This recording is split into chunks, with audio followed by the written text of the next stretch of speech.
Welcome sa aming bahaus mga tol. So sa gabi nito, no? So ako na naman ulit mag-isa.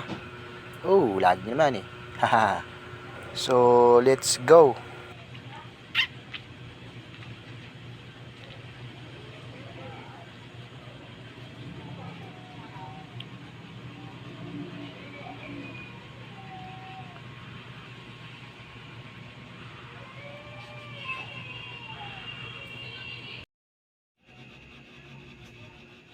At kakapasok ko pa lang sa aming tahanan ay may nakita akong balat ng chichirya. Nako, sino kaya kumain niya, no? Aba, ang sarap ng tulog ng mahal kong aso. May kumot pa, di ba?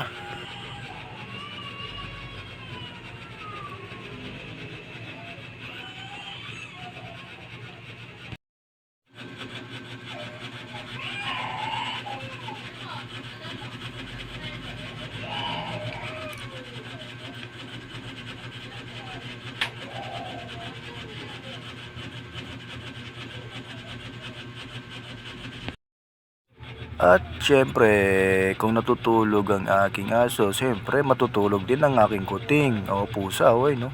Sarap ng tulog. Woo, woo, woo, woo.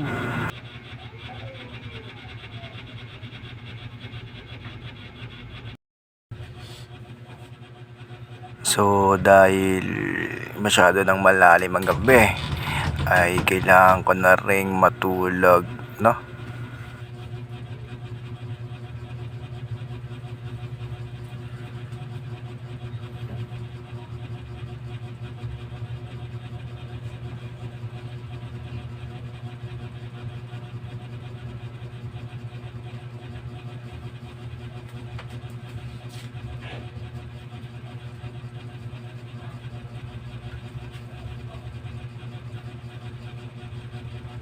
At syempre binuksan ko ang electric fan para sa mga mahal kong alaga dito sa bahay. Yung pusa at ang mahal kong aso.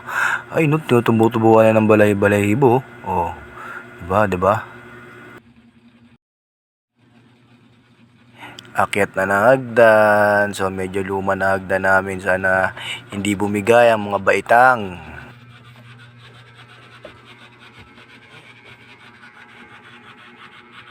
So, syempre, pag-akyat ko sa mihigaan ay napansin ko agad ang aking electric lampara.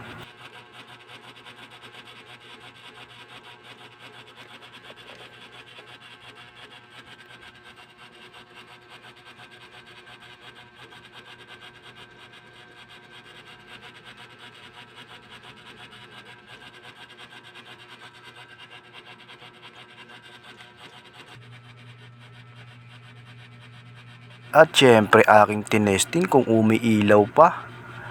At yan, umiilaw pa nga. So, magagamit ko pa.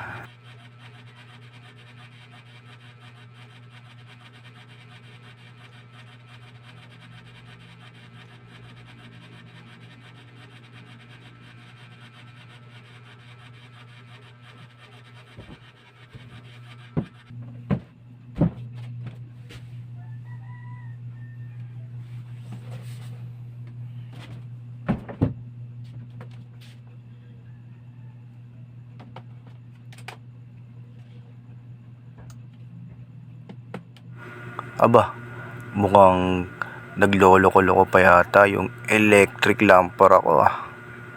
Namamatay-matay kahit nakasaksak na. Oh, ano kaya nangyari? No. Oh, siya kaya may problema yan. Yung sasaksakan o sa mismong electricity ng electric lampara ko.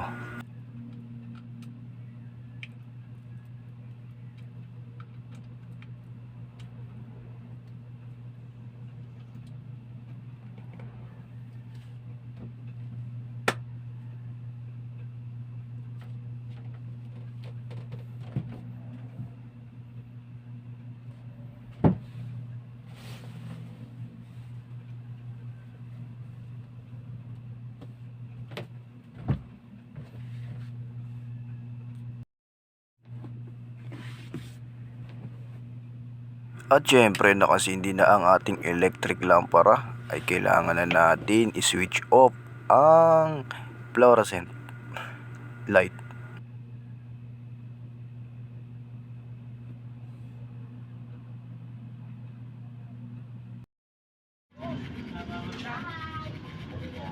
At dumating na rin ang umaga.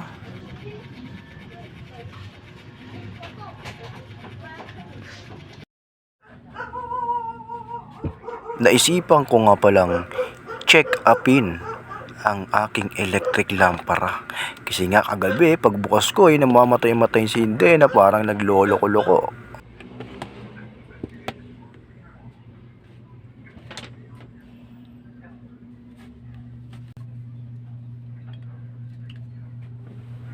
Mm, mm, mm, mm, ah, mm, mm, mm.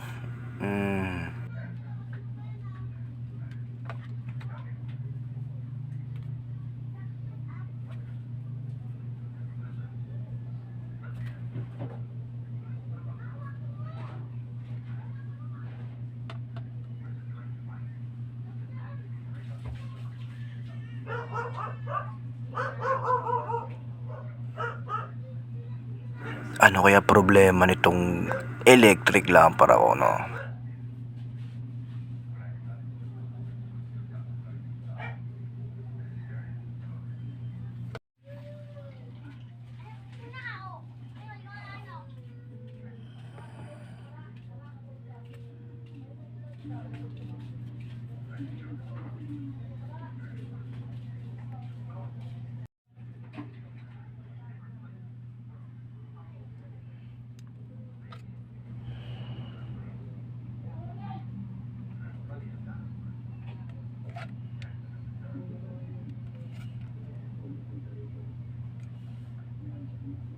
Parang wala naman yata.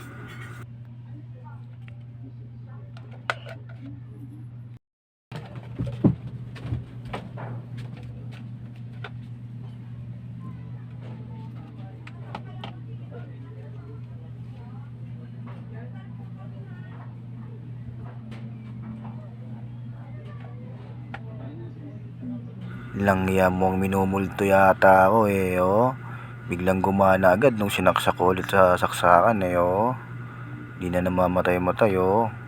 Itong electric lampara ko kasi, hiningi ko yan sa isang tropa. Isang tropa na alam kong sa tingin ko kapag ako ay lumapit ay talaga namang maibibigay sa akin yung tropa na talagang may budget at sobra-sobra yung kanyang pera. Kasi sa sobra-sobrang pera niya panigurado nga pag hiningi kang sobrang liit na bagay talaga namang hindi siya mag-aatubiling o hindi at ibibigay talaga niya sa akin. Tsaka para hindi ako mahirapang makuha yung bagay na yun sa kanya, kahit hingin ko ibibigay niya. Nakakatawa nga kasi pag punta ko pa lang sa kanya alam niya nang may kailangan ako sa kanya. Kaya naman pagpunta ko agad sa kanya sinabi agad sa akin na ano yung kailangan ko, ba't ako pumunta sa kanyang bahay. Tapos pagsabi niya sa akin ng ganun, pag tanong niya agad sa akin kung anong kailangan ko, di ano po bang sasabihin ko, di sinabi ko agad yung kailangan ko, di ba? Wala nang paligoy-ligoy pa, di ba? Baka kasi pag nagpaligoy-ligoy pa ako baka magbago pa ang isip nun ako. Di sana wala sa akin ngayon yung electric lampara ko, di ba? Na ginagamit ko sa tuwing ako'y matutulog sa gabi, di ba? Tsaka syempre tinanong ko muna siya kung pwedeng hingin yung electric lampara niya. Hindi naman siya nagkatubiling ibigay agad sa akin. Siguro hindi niya na talagang ginagamit yung electric lampara na yon. Siguro naisip niya na kaysa nakatambak lang doon sa bodega niya, ibigay na lang sa akin. At least kahit papano, mapakinabangan ko pa at magamit din sa bahay. Kung yung lampara na electric na hiningi ko sa kanya, tapos hindi niya ibinigay kasi kailangan niya pa, okay lang naman sa akin kasi wala naman ako magagawa kasi sa kanya naman yung electric lampara na yun. Hihingin ko lang naman, di ba? Pag ganun kasi na hindi niya ibinigay yung hinihingi mong bagay, panigurado yun na talagang may paggagamitan pa siya nun o gagamitin niya pa talaga yung bagay na yun. Pero wala nung hiningi ko naman, binigay naman niya agad. Minsan kapag may hinihingi ako sa isang tao tapos hindi na ibigay sa akin, nag-iisip din naman ako ng madamot o pinagdadamutan ka. Kasi nagtatanong tayo sa isip natin na lalo na kung yung hiningi nating bagay sobrang liit lang naman o simpleng bagay lang naman, tapos hindi sa atin naipabor o naibigay. Minsan ganun, nagdadamdam o nakakaramdam ng tampo. Yung mga ganong feelings din kasi, hindi rin naman talaga may iwasang maramdaman yung ganon. Yung normal na nararamdaman ng isang tao. Minsan, kahit na alam natin na sobrang dami ng pera niya, tapos hiniling natin yung bagay na gusto natin, tapos hindi yan naibigay, sobrang nakakatampo talaga yon, guys. Alam ko yung feeling ng ganon. Ang dami-daming mong pera tapos kukurampot lang na hihilingin ko sa'yo, hindi pa maibigay, di ba? Syempre, nakakasama naman talaga ng loob yun, di ba? Kahit nga ako kapag may hiniling ako isang bagay tapos sobrang simple lang naman, tapos sobrang mumuray lang naman, tapos hindi sa akin binigay, syempre magtatampo rin ako ng matindi nun, di ba? Tapos meron pa na yung isang kagamitan itatapon sa basurahan, tapos bigla mong hihingiin, imbis na ibigay na lang sa'yo yung kagamitan, ayaw. Ang gusto itapon sa basurahan, yung tipong walang makikinabang, di ba? Unfair nun, di ba? Kaysa itapon sa basurahan, dapat ibinigay na lang sa tao, di ba? At least lang sa ganun, mapakinabangan pa, di ba? Hindi. Hiningi ko na nga yung isang bagay kasi nga itatapon na sa basurahan. Tapos nakita ko yung kagamitan na yun, talaga namang maayos pa at mapapakinabangan pa. Hindi binigay sa akin, talagang tinapon sa basurahan. Ang gusto niya itapon sa basurahan, ayaw niya ibigay sa tao. Ewan ko ba kung anong nasa isip ng mga ganong tao, no? Imbis na mapakinabangan pa ng iba, di ba? Hindi, itatapon talaga sa basurahan. Kaya kapag ganon, naiinis talaga ako. Hindi ko alam kung anong tumatakbo sa isipan ng mga ganong tao, bakit nila nagagawa yung mga ganon. Kaya hindi nagtagal, may mga nabuong desisyon sa aking isipan na kung ako ay manghihingi o hihiling, doon na lang sa isang tao na talagang maraming pera at tagumpay na sa buhay. Yung tipo na nasa kanya na lahat-lahat ng mga bagay na gusto niya. Yung tipo na nakuha niya na yung mga bagay-bagay na hinihiling niya, para malaki ang chance na talagang maibigay niya yung mga bagay na gusto mo.